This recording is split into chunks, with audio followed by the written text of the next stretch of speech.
which is basically a composite degree between biomedical science and medicine.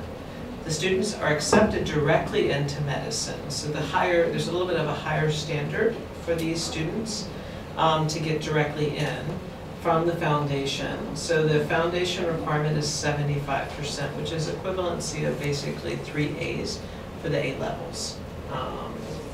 The program is 6 years, so there's a strong focus within the program of introducing students to the clinical environment even from the first year that they start the program.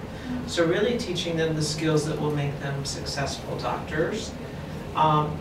The cool thing about it that I like is, one, it's an integrated program with USMLE. So basically everything about the program is oriented towards the students' board exams that they'll have to do to be competitive in US medical residency. They still have the option to compete for foundation year in the UK, but the problem is that the UK laws have changed a little bit with regard to medicine, and there's a preference towards EU nationals. So within that system, while there is the opportunity to go and progress into foundation year, the EU laws, the European Union actually prohibits non-EU citizens from really having long-term license to practice in the UK. So the orientation of our program is US, which is completely open and accepts thousands of foreign trained doctors a year, about 7,000 actually per year, which is an amazing number for foreign trained physicians because we don't have enough medical students in the United States for the number of doctors that we have for postgraduate. So we have 25,000 postgraduate physicians and only 17,000 graduates from medicine. So every year we have to bring somebody in. And we need more doctors every year.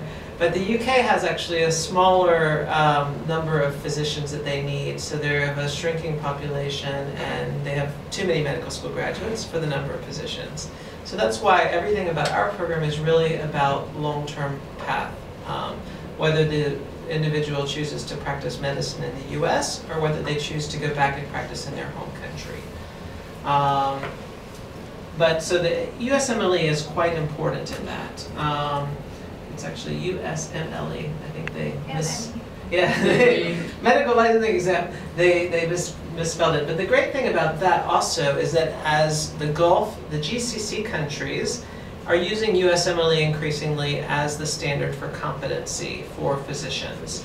And actually Dubai is the only location in the world that offers the USMLE Step 3.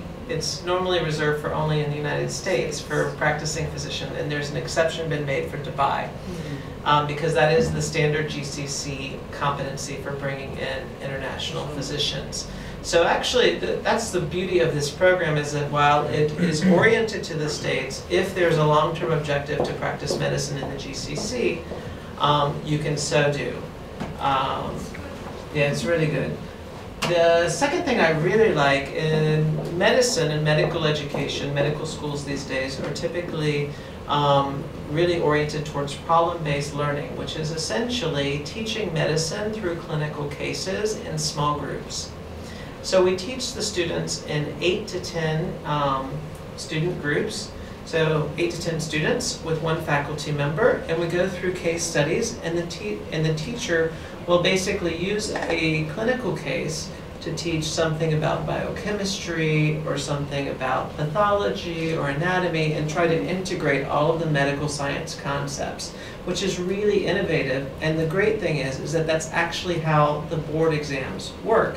So everything that we do in terms of the curriculum is oriented towards the licensing exams, which is oriented towards postgraduates. So that's one of the unique aspects of this program in the UK from other UK schools.